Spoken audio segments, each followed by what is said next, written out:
Como eu estava falando, às vezes tem algumas dúvidas, e hoje eu quero trazer uma mensagem, um estudo, na verdade, dizendo o que é graça. Ah, pastor, o senhor já falou isso diversas vezes. Mas sabe o que eu reparei? Mesmo falando diversas vezes, lógico, no livro ali, a gente vai ter no livro, eu nunca fiz uma mensagem com uma pergunta simples e me aprofundando. A pergunta é simples: o que é graça? Uma pessoa que não conhece a Cristo, não conhece a Bíblia, de repente ouve você falando, porque a graça, ele fala assim, mas o que é graça? E aí a gente precisa ter uma resposta direta para responder essa pessoa, né? Às vezes as pessoas perguntam, a gente fala, isso aí o pastor falou lá, mas a gente... o pastor disse isso lá domingo agora, falou nisso domingo, mas... Então eu preparei essa mensagem para falar o que é graça, para que a gente não tenha dúvida na hora de responder a ninguém, né? E também quem está em casa, você pode compartilhar com as pessoas, falar assim, aqui o pastor explicou tintim por tintim, embora eu creia que não consiga explicar tão tintim por tintim, mas vou tentar. O que é graça? Você vai ter suas respostas aqui nessa mensagem. Eu quero convidar você a abrir a sua Bíblia. Glória a Deus.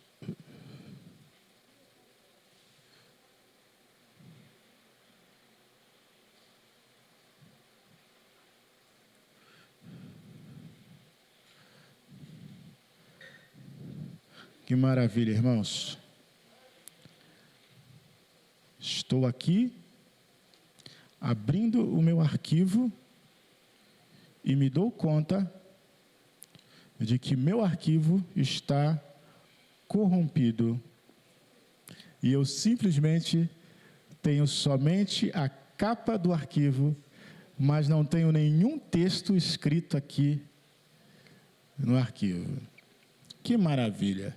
Mas como o Senhor é sempre louvado e exaltado, e eu não vou de maneira nenhuma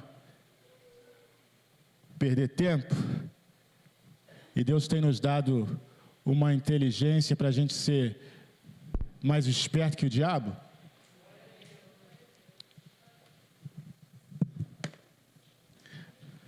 Vamos à palavra.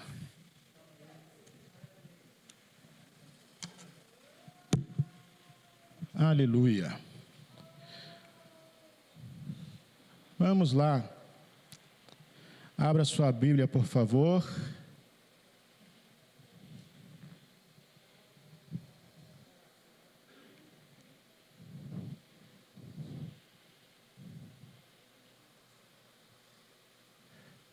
João, capítulo 1, versículo 17.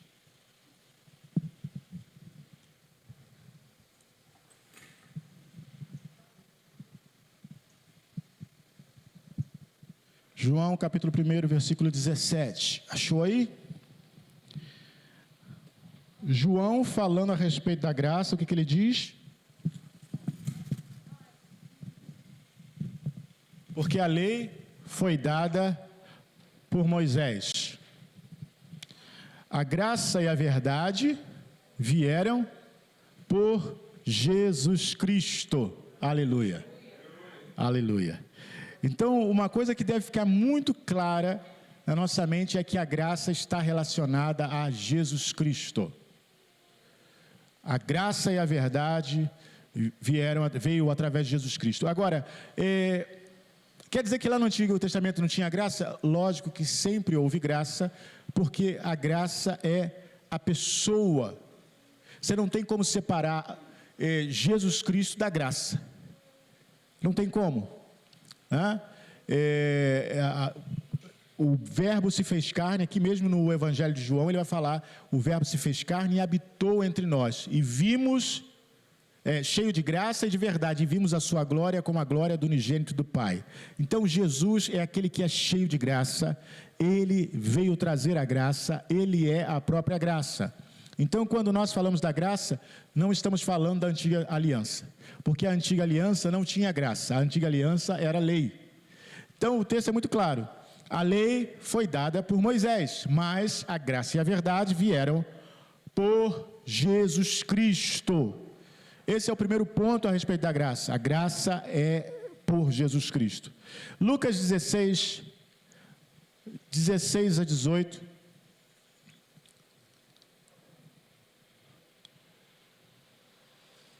Lucas 16, 16 a 18. Diz assim: a lei e os profetas duraram até João. Desde então é anunciado o reino de Deus, e todo homem emprega força para entrar nele. E é mais fácil passar o céu e a terra do que cair um tio da lei. Qualquer que deixar sua mulher e casar com outra adultera, e aquele que casa com a repudiada pelo marido adultera também. O que Jesus está querendo dizer isso aqui? Primeiro, aquilo fica muito claro, né? Quando as pessoas querem ainda viver pela lei, agradar a Deus pela lei, o próprio Jesus diz: a lei e os profetas duraram até João. É engraçado como é que a gente encontra ainda crente querendo discutir com isso, mas não fui eu que falei, Jesus está falando aqui, a lei e os profetas duraram até João. Aí vem gente e fala assim: não, mas porque a lei, eu falei assim: mas meu filho, foi Jesus, discute com ele. Não tem o que discutir, né? É a palavra de Deus. Eu sei que às vezes tem até um zelo, né?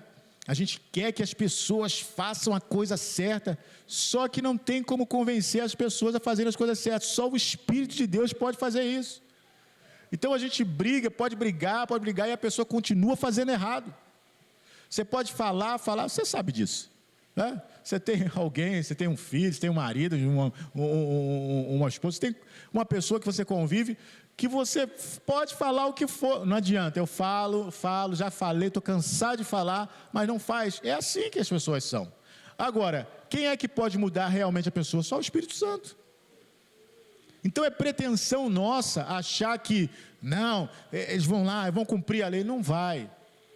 Só Deus colocando a lei dentro do coração deles, só Deus mudando o coração da pessoa, só assim que a coisa acontece, né? Então, quando alguns pregadores tentam fazer a coisa à força, estão perdendo tempo, estão gastando energia, porque não vai na força. A Bíblia é muito clara: não por força, nem por violência, mas pelo meu Espírito, diz o Senhor.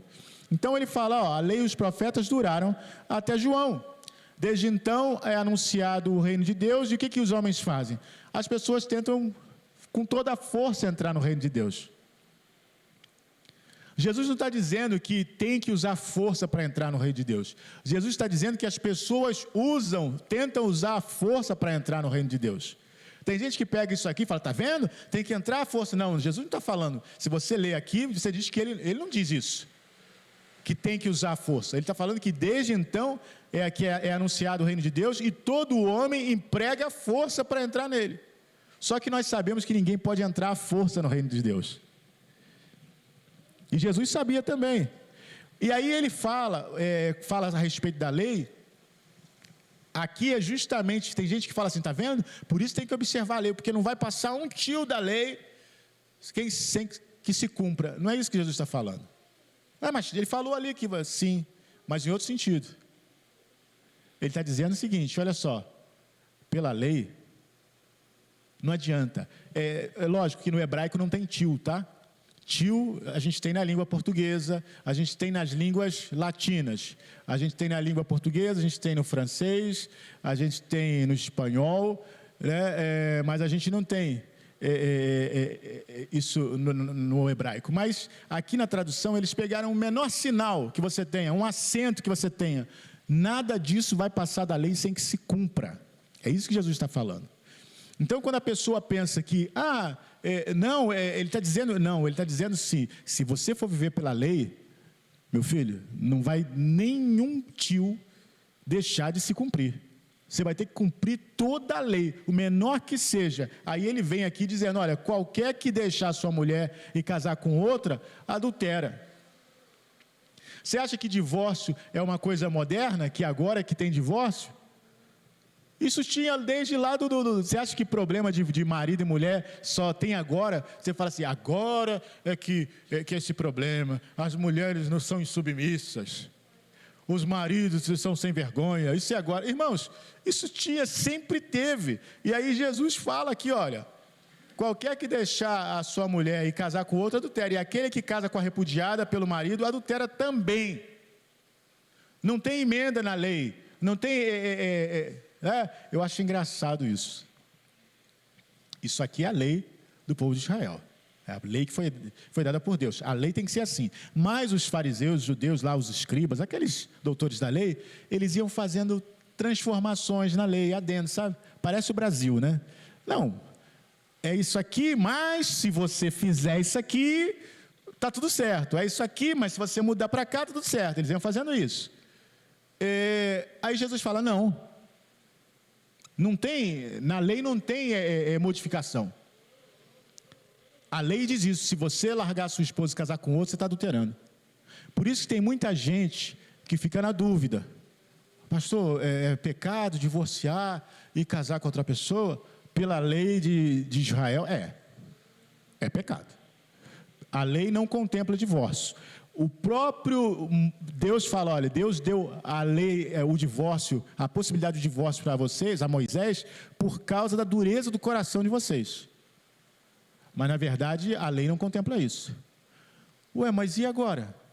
Como é que fica? Tem um monte de gente divorciada, casa de novo, como é que fica isso? É por isso que eu estou pregando a graça de Deus, meu filho.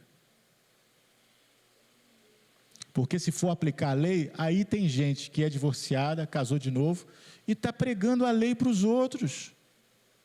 Ué, mas a lei só funciona para os outros, para você não funciona, não? Não, pastor, mas a gente está na graça. Ah, estou entendendo. Para você está na graça, mas para os outros está na lei. Está entendendo? A incoerência? Então hoje há muita incoerência. Se você vai viver pela lei, você não vai passar um tio. Tem que cumprir tudo.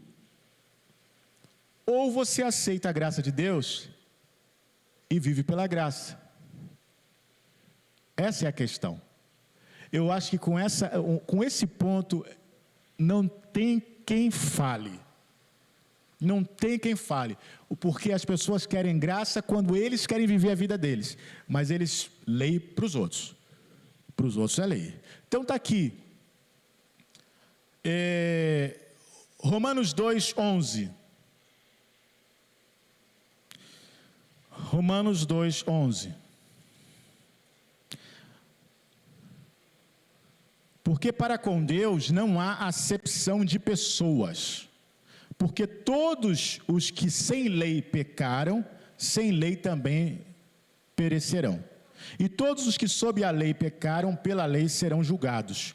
Porque os que ouvem a lei não são justos diante de Deus, mas os que praticam a lei hão de ser justificados. Então, olha só, deixa eu explicar o que ele está falando aqui. Sabe aquele povo, o povo gentio que não recebeu a lei? Tem gente que fala assim, Deus não leva em conta o tempo da ignorância. Gente, a gente tem que ler esse texto no contexto, porque aqui está sendo muito claro, eles não receberam a lei, mas se eles pecaram, mesmo não recebendo a lei, eles vão perecer da mesma forma. Sabe por quê?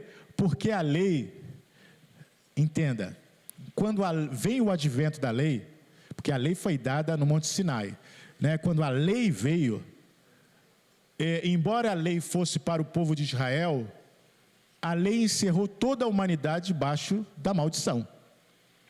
E aí não é pelo fato de você não saber a lei, que você não vai ser punido pela lei. Por exemplo, se você for para outra cidade, lá na outra cidade tiver alguma lei de trânsito lá, uma lei municipal que você não saiba, e você infringir, você vai tomar uma multa. Mas eu não sou daqui, eu não sabia, não interessa. Você vai tomar uma multa, porque a lei existe. Então, mesmo que ele não cumprisse a lei, não soubesse da lei, eles vão perecer, mesmo sem lei. E os que conhecem a lei, os que pecaram debaixo da lei, pela lei serão julgados. Pela lei vai receber toda a condenação. Por quê? Porque a lei, entenda bem, não são justos aqueles que ouvem a lei. São justos aqueles que praticam a lei. Então não adianta ouvir a lei, você tem que praticar a lei. Se você quer viver pela lei, você tem que praticar. Só ouvir não santifica ninguém. Agora, é interessante, a lei não santifica ninguém, mas a fé, ela vem pelo ouvir. A fé vem pelo ouvir. Quando nós estamos ouvindo aqui, Deus coloca a fé no nosso coração e a fé nos dá condições de ser transformados por Deus. Como é que é diferente? Bom, mas os que praticam a lei é que são justificados. Porque quanto aos gentios que não têm lei, fazem naturalmente as coisas que são da lei, não tendo eles lei, para si mesmos são lei. Olha só, então se os gentios não tinham a lei, mas praticavam, mesmo sem ter lei, as coisas da lei, eles mesmos se faziam lei, eles eram justificados por essa lei. Por quê? Porque eles praticavam, mesmo sem saber, né? Mesmo sem saber, é interessante isso. Se a gente for olhar por lei, existem famílias que não são cristãs, que não frequentam igreja nenhuma, mas muitas vezes têm um comportamento melhor do que famílias que são cristãs. Se a gente fosse olhar pelo lado da lei, essas famílias são mais crentes do que os outros, se fosse olhar pela lei. Os quais mostram a obra da lei escrita em seus corações, testificando juntamente a sua consciência e os seus pensamentos, quer acusando-os, quer defendendo-os. A lei no coração. Romanos 3, versículo 30.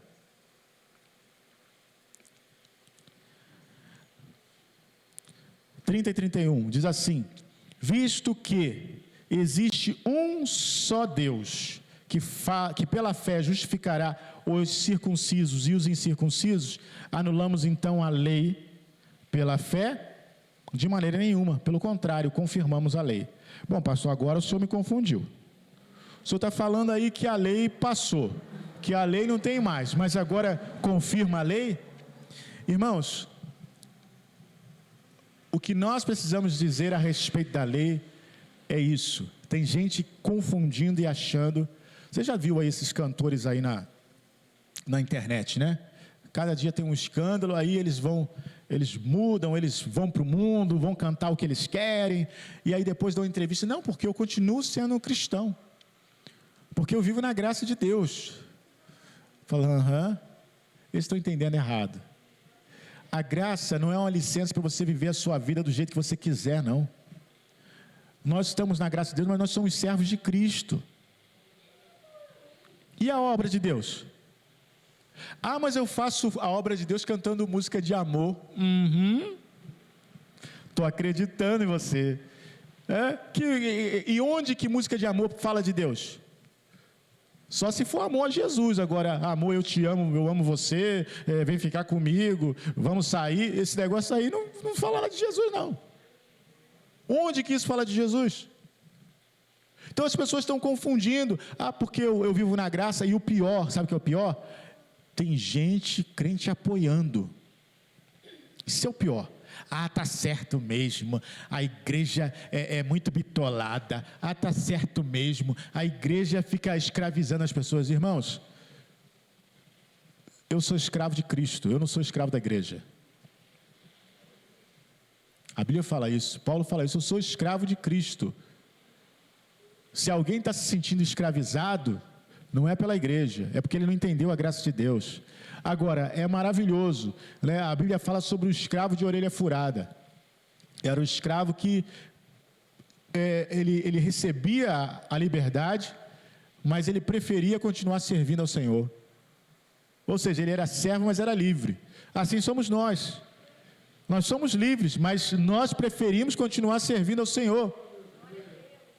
Por que nós preferimos continuar servindo ao Senhor? Porque o Senhor é tão bom para nós, que não tem como não servir. Agora, alguém que diz que recebeu a graça de Deus, agora eu vou viver minha vida, você não conheceu a bondade do Senhor, não. Se você soubesse que o Senhor é bom, você teria ficado. Não é possível. O Senhor é ótimo, maravilhoso, mas não vou ficar com você não, tá? Então, existe um só Deus que pela fé vai justificar, seja circunciso, seja incircunciso, seja judeu, seja gentio, né? E a lei é anulada? Não, a lei é confirmada. E confirmada por quê? Porque Jesus veio cumprir a lei. Por que a lei foi confirmada? Porque Jesus padeceu pelos nossos pecados. Irmãos, tem gente que ainda não entendeu a graça de Deus e julga as pessoas. Em que sentido? Todo mundo tem um tempo. E os judeus tinham essa mania também, de julgar alguém pelos fatos acontecidos, né? Diz que teve umas pessoas lá que caiu uma torre e matou todos eles. Aí Jesus fala assim: você acha que aqueles homens eram mais pecadores do que os outros, porque a torre caiu sobre eles? Porque tem esse pensamento, e infelizmente no meio do povo de Deus também tem esse pensamento. Aconteceu qualquer coisa ruim, ó, tá vendo? Ó Deus aí pesando a mão, isso aí é Deus, ó. Isso aí é a justiça de Deus agindo, é isso aí. Irmãos, a gente tem que parar com isso. O fato de a gente não ter esse ou aquele pecado, não quer dizer que nós somos melhores que os outros, não. Tem muita gente que acha que porque, fulano está fazendo isso, eu não faço isso. Você não é melhor, não. Você não faz aquilo que ele está fazendo, mas você faz outras coisas, que é tão pecado quanto aquilo. Mentir é pecado, manipular é pecado, falar mal dos outros é pecado, tudo isso é pecado. A gente às vezes eu nunca faria isso. E tem outra coisa, né? Principalmente com os jovens assim, né? A menina engravidou, que absurdo. Como é que fez isso? E estava lá na igreja com a gente. E fez isso. Deixa de ser hipócrita, né? A gente depois que pega aí uns 30 e pouco, uns 40 anos, eu nunca fiz besteira na vida, eu nunca fiz nada na minha vida, eu nunca fiz nada. Você deu sorte. Você deu sorte. Mas aí fica julgando os outros. O que fez foi errado? Foi errado, sim. Não estou dizendo que foi certo. Só que a gente tem que se aprender a ter misericórdia das pessoas, porque Deus teve misericórdia de nós, irmãos. Só que agora a gente ficou mais velho, aprendeu a disfarçar as coisas, aí fica falando dos outros, mas não pode. Todos nós temos falha, nós temos que aprender a ter misericórdia, da mesma maneira que nós fomos perdoados, nós temos que perdoar as pessoas também, e dar chance, porque Deus nos dá chance todo dia. Todo dia Deus nos dá chance. Deus nos dá chance todos os dias. Se não fosse a oportunidade que Deus me dá, eu não estaria aqui pregando hoje. Deus me deu essa oportunidade. Deus te deu essa oportunidade de estar na igreja. Quantos não tem? Sabe, quando eu estava lá no hospital, internado no CTI, mais isso me bateu à mente. A oportunidade que Deus está me dando de sair. Porque quantos entraram e não saíram? E Deus está me dando essa oportunidade de sair. E a gente tem que ser grato. Agora, me deu isso porque eu sou o bom, o santão? Não, porque Ele teve misericórdia. Irmãos, eu não creio nem que foi porque, eu tenho ainda uma obra para fazer. Não foi isso não. Deus fala assim, olha, obra eu coloco outro. Obra por obra eu coloco outro. Para fazer, às vezes até melhor do que você fazia. Então, não é por isso, por obra, é porque Deus teve misericórdia. É a graça de Deus. Deus não precisa, você acha que alguém que criou o universo todo pela palavra, precisa mesmo de mim, de você? Lógico que não, irmãos. Mas Ele tem misericórdia de nós, Ele nos ama, glória a Deus por isso. Isso aqui é bom. Então vamos lá, Romanos 7, 12 a 14.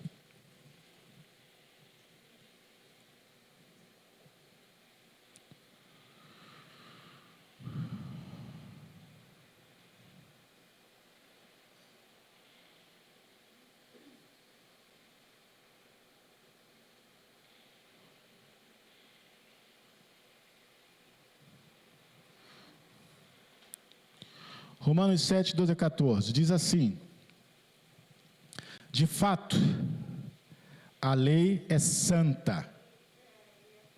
A lei é santa. A lei e o mandamento é santo, justo e bom.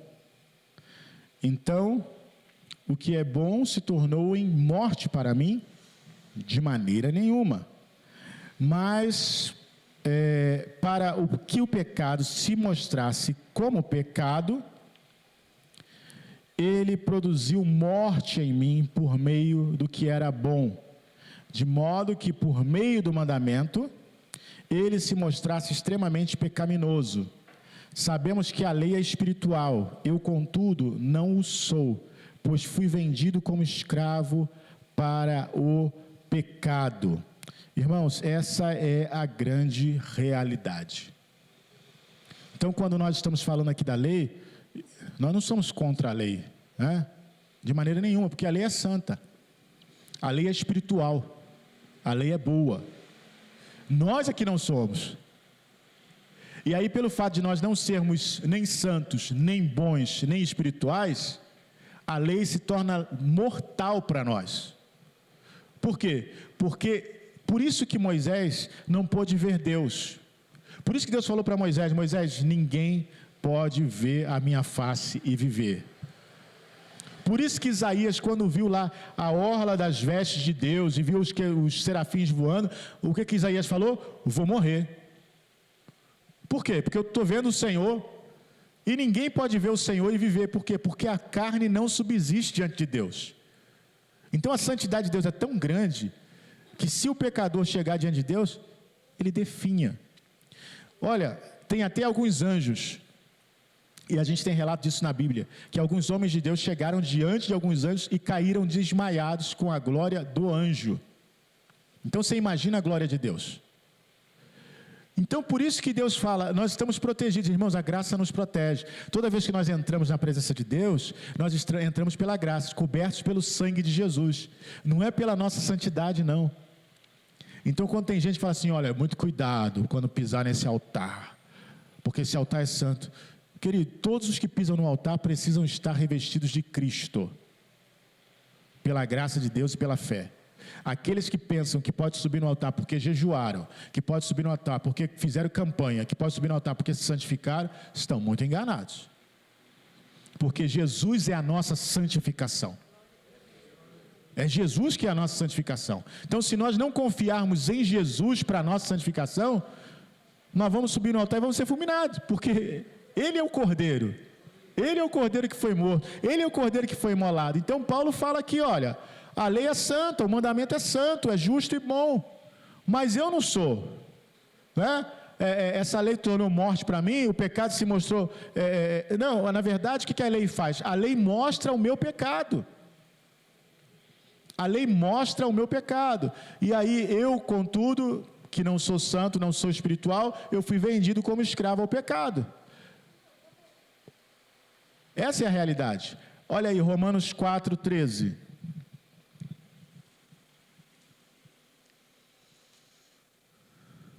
Romanos 4:13.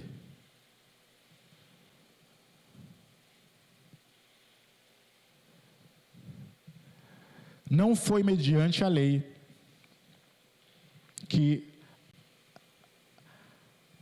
Abraão e a sua descendência receberam a promessa de que ele seria o herdeiro do mundo, mas mediante a justiça que vem da fé. Pois se os que vivem pela lei são herdeiros, a fé não tem valor e a promessa é inútil. Então, quando Abraão recebeu a promessa de Deus, que seria pai de uma grande nação, que recebia a terra da promessa, é interessante, irmãos, porque na leitura, eu já vi alguém pregar sobre isso, parece que Deus prometeu só ali aquela região de Israel para Abraão. Mas aqui está dizendo que Abraão foi herdeiro do mundo todo. Herdeiro do mundo. Todas as famílias são abençoadas em Abraão, né? E ele não recebeu isso por causa da lei, não. Porque quando Deus começou o relacionamento com Abraão, Deus não falou para Abraão, Abraão, sai da tua terra que eu vou te dar uma lei. Não. Falou, sai da tua terra que eu vou te levar para uma outra terra que eu vou te mostrar. Deus não deu lei a Abraão. E a gente vê na vida de Abraão, que Abraão cometeu vários erros. Erros que a gente às vezes não presta atenção, mas que foram magoando o coração de Sara. 2 vezes ele disse, diz que é minha mulher não, diz que é minha irmã, porque senão vão querer me matar. E uma vez a coisa ficou bem séria. Tem gente que diz assim, não, o rei nem chegou a tocar em Sara. Eu não sei disso não, porque eles foram feridos de úlcera, de um monte de tumor. Foi uma coisa feia, e o rei foi: o que você fez? Por que você não falou que ela era sua esposa? Porque eu fiquei com medo de me matarem, aí eu não falei. Mas tudo isso Sara ainda relevou. Olha só, essa mulher era santa, ela relevou. Outra já tinha dado um pé nele, mas essa relevou. Mas chegou um momento que Abraão ouviu lá a voz de Deus, pegou Isaac, que segundo falam devia ter uns 16, 17 anos, subiu o monte e foi sacrificar Isaac. Você acha que ele falou para Sara que queria fazer isso? Se ele tivesse falado com ela, com certeza ele não tinha subido monte nenhum. Mas ele foi sem falar nada com ela. Chegando lá, Deus não queria o sacrifício. Deus livrou Isaac, estava lá o cordeiro, tudo bem. Mas quando ele desce, o que você foi fazer lá? É que Deus me pediu para sacrificar. O quê? Você ia sacrificar o nosso filho? Imagina a situação. Irmãos, quando você leu a história toda, você percebe que Sara, naquele momento, ela não viveu mais com Abraão. A partir daquele momento, ela não viveu mais. Então você vê que Abraão, ele teve muitos erros, mas em nenhum desses erros Deus atribuiu culpa a ele. Por que não? E ele foi chamado amigo de Deus. Por que isso? Porque Deus não deu lei a Abraão. Deus chamou Abraão e falou assim: olha, eu vou te fazer herdeiro pela graça. Deus não esperava atos de justiça de Abraão. Deus esperava de Abraão que ele cresce. Pastor, quer dizer então que eu posso fazer qualquer coisa? Não estou falando isso. Eu estou dizendo que foi assim que Deus lidou com Abraão. E por isso que ele foi feito herdeiro do mundo, porque ele creu, e esse crer foi imputado a ele como justiça. Não a justiça que ele praticou, mas a fé que ele teve. Então, em Romanos, Paulo fala: se a justiça é pela lei, Abraão não foi justificado pela lei, ele nem recebeu essa lei. Essa lei veio muitos anos depois, séculos depois, para o povo de Israel. Abraão não recebeu essa lei. Olha o versículo 15 de Romanos também 4, agora o versículo 15: porque a lei produz a ira, e onde não há lei, não há transgressão. Portanto, a promessa vem pela fé, para que seja de acordo com a graça, e seja assim garantida a toda a descendência de Abraão, não apenas aos que estão sob o regime da lei, mas também aos que têm a fé que Abraão teve. Ele é o pai de todos nós. Então, a graça é para que seja de acordo com a graça, para todos aqueles que tiveram a fé que teve Abraão, de crer no Deus que chama. Crer no Deus que chama. Agora, eu creio que Deus me salvou. Eu quero viver uma vida de devoção a Ele. Eu quero viver uma vida que agrade a Ele. Eu quero viver uma vida que seja pelos princípios dEle. Eu quero fazer isso, porque eu sou grato pelo que Ele me fez. Mas eu sei que Deus não está atribuindo pecado a mim. E eu sei que toda vez que eu errar, eu posso voltar.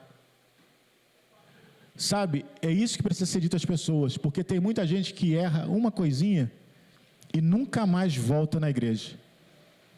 Porque acha: eu errei nisso, então agora acabou para mim. Não, não acabou não. Você pode voltar. A graça, ela te capacita. Jesus te perdoa de todos os pecados. Você pode voltar. Você não precisa continuar.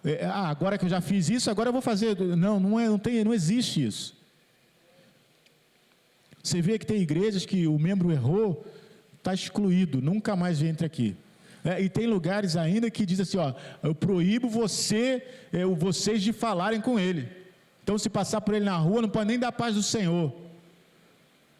Tem igreja, você sabe que tem igreja que faz isso. Aí o irmão está no inferno, né? Não tem salvação para ele, já era.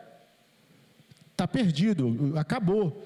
E a verdade, irmãos, é que isso é a maior maldade do mundo. Maldade e hipocrisia.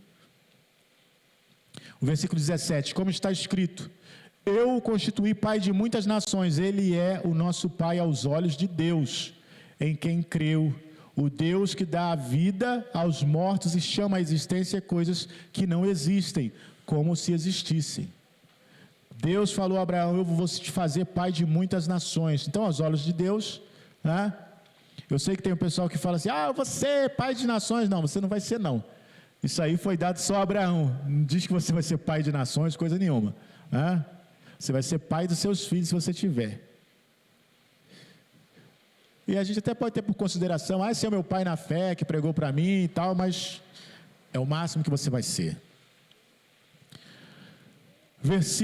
Efésios capítulo 2, versículo 14. Estamos chegando ao final. Tem esse, só mais um outro versículo. Efésios 2, 14, diz assim: pois ele é a nossa paz, o qual de ambos fez um e destruiu a barreira, o muro de inimizade, anulando em seu corpo a lei dos mandamentos expressa em ordenanças. O objetivo dele era criar em si mesmo dos dois um novo homem, fazendo a paz e reconciliar com Deus os dois em um corpo, por meio da cruz, pela qual ele destruiu a inimizade. Então, o que Jesus destruiu através da cruz? A nossa inimizade com Deus. Aí tem gente que fala assim: não, mas eu não sou inimigo de Deus, não. Eu não faço mal nenhum. Mas a Bíblia diz que se você é amigo do mundo, você é inimigo de Deus. Que o jeito, a maneira de você se tornar amigo de Deus é através de Jesus Cristo. Essa amizade só é possível através de Jesus Cristo. Não há outra maneira de ser amigo de Deus. Mas eu sou bonzinho, eu dou esmola, eu ajudo quem precisa. Não, não é assim. Isso é tentar estabelecer a sua própria justiça. Mas Deus não quer que a gente dê esmola? Mas Ele já disse que para te salvar é através de Jesus Cristo. Continua dando esmola. Mas se você não receber Jesus, não adianta de nada. Essa é a realidade. Eu não concordo. Fique livre para discordar. Mas isso também não muda nada. Não é verdade? Você concorda que a maior parte do dinheiro do país está na mão de 1% das pessoas? Você concorda com isso? Pastor, isso está muito errado. Eu não concordo. Eu também não concordo. Mas muda alguma coisa? Não muda nada, o dinheiro continua na mão deles e a gente continua duro, né? Então não muda, é a mesma coisa da graça. Eu não concordo que seja só através de Jesus, mas mudou alguma coisa? Não, você pode discordar, mas não vai mudar nada. Então, a verdade é essa: através de Jesus, Deus destruiu a inimizade. Colossenses 2,13, vamos acabar porque nós temos a ceia. Colossenses 2,13, 13 a 15, diz assim: quando vocês estavam mortos em pecados e na incircuncisão da sua carne, Deus os vivificou juntamente com Cristo. Ele nos perdoou de todas as transgressões e cancelou a escrita de dívida que consistia em ordenanças e que nos era contrária. Ele a removeu, pregando-a na cruz, e tendo despojado os poderes e as autoridades, fez deles um espetáculo público, triunfando sobre eles na cruz. Então, quando nós estávamos mortos, porque o pecado gera morte, em circuncisão da carne, Paulo usa isso, né, como comparação lá dos judeus que usam a circuncisão. Quando nós estávamos mortos, Deus nos vivificou, Deus nos deu vida. Irmãos, isso é graça. Pastor, o que é graça então? Isso é graça. O fato de Jesus vir e pagar pelos nossos pecados, de eu receber a salvação gratuitamente, de eu não precisar fazer esforço. Eu estava vendo um vídeo essa semana de alguém falando sobre graça, e não sei se era um pastor, enfim, era uma pessoa, e ele falando que, não, Deus te salva por graça, e depois você faz um esforço para andar em santidade. Eu falei, é isso que as pessoas pensam, né? Irmãos, não tem esforço que a gente faça para andar em santidade. Primeiro que o primeiro ponto é o não entendimento do que é santidade, certo? Vamos entender o que é santidade. Quando nós recebemos a Jesus, nós somos santificados. O que é esse santificado? O que é esse ser santo? É ser separado para Deus. Eu fui lá na loja lá, vi esse vaso, coloquei no meu carrinho. Você não pode pegar esse vaso mais. Ele foi separado para mim. Eu sei que tem gente que pega a coisa do carrinho dos outros, mas só tinha esse, vou passar ali, vou pegar. Mas você não pode, ele foi separado para mim. É assim que nós somos. Quando nós recebemos Jesus, nós somos santificados para Deus, somos separados para Ele. Não tem nada a ver se eu peco, não é isso. É a questão de separação. Então, as pessoas estão confundindo essa santidade de que você não peca nunca com a separação para Deus. Uma coisa é uma coisa, outra coisa é outra coisa. Perfeição cristã, vamos chamar de perfeição cristã. Outro termo. Quando recebemos Jesus, somos aperfeiçoados, nosso espírito. Jesus fala, o espírito está pronto, a carne é fraca, mas o espírito está pronto. Ou seja, nós estamos prontos para o céu. Mas a nossa carne ainda, estamos na carne. Mas o espírito está pronto. É isso que Jesus está falando. Mas então o pecado, pastor?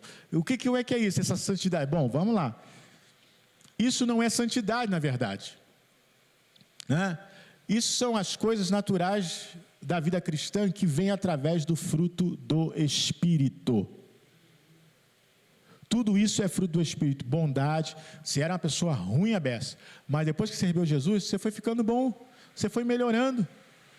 As pessoas até deixaram de te reconhecer. Papai mudou tanto. Olha, se fizesse isso antes, ele já tacava o sapato na gente. Agora, olha, ele mudou. É isso aí. Você vai mudando. A palavra vai entrando, vai lavando e você vai mudando. Você vai desistindo das coisas.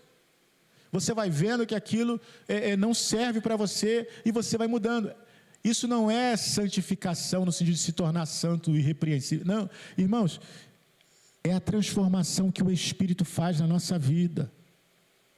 Quando eu recebi Jesus, eu era de um jeito, agora eu já não sou mais. O Espírito foi transformando, mas ele ainda tem coisa para transformar. Isso não é por esforço. É esse que é o problema. Eu vou me esforçar. Quantas vezes você já se esforçou para fazer uma dieta? Não, vou cortar o açúcar totalmente da minha vida. Eu nunca mais tomo açúcar na minha vida. Quantas vezes você já tentou? É festa, né? Vou comer só um bolinho. Irmãos, os nossos esforços não duram muito. Os nossos esforços não duram muito. Como Jesus disse, a carne é fraca. É por isso que Deus veio e tornou o nosso espírito perfeito. E o corpo, a carne, não pode herdar o reino dos céus. Não tem como. Está corrompido pelo pecado. Então esse negócio de que tem que se esforçar, não existe isso. Não é por esforço. É por graça. É por fé. Eu creio que o Espírito Santo de Deus vai gerar o fruto, paciência. Puxa, fulano era tão impaciente, agora é o Espírito Santo. Bondade, domínio próprio, mansidão. Tudo isso é que o Espírito vai moldando em nós. Respeito pelas coisas de Deus, pelas pessoas. Isso é o Espírito Santo que vai moldando em nós. Por que a gente não vê tanta gente transformada? É porque as pessoas estão tentando a força. E tentando a força, ninguém consegue nada. Todas as mudanças que você teve na sua vida, você conseguiu através do Espírito Santo. É Ele que muda. Então, quando as pessoas pregam de graça, os equívocos existem. E um é esse. Não, você recebeu pela graça, agora você se esforça para andar. Não, você não se esforça. Você confia que Deus vai transformar a sua vida. É assim que nós fazemos. Glória a Deus. E se alguém já conseguiu parar de pecar totalmente, escreve aí no comentário, porque eu ainda não conheci ninguém. Pastor, não é verdade, o senhor está falando, não, eu me esforcei e eu nunca mais pequei, desde 1979 que eu não peco. Então fala assim, meu filho, você está na glória, porque eu nunca vi ninguém assim. Eu nunca vi, estou para encontrar um que nunca mais pequei. Você pode ter deixado de pecar nisso e deixar de pecar naquilo, mas a gente peca. E a gente precisa crer que o Espírito é que nos santifica, que nos separa, que nos torna parecidos com Deus. Amém? Glória a Deus. Somos transformados de glória em glória na imagem do Senhor.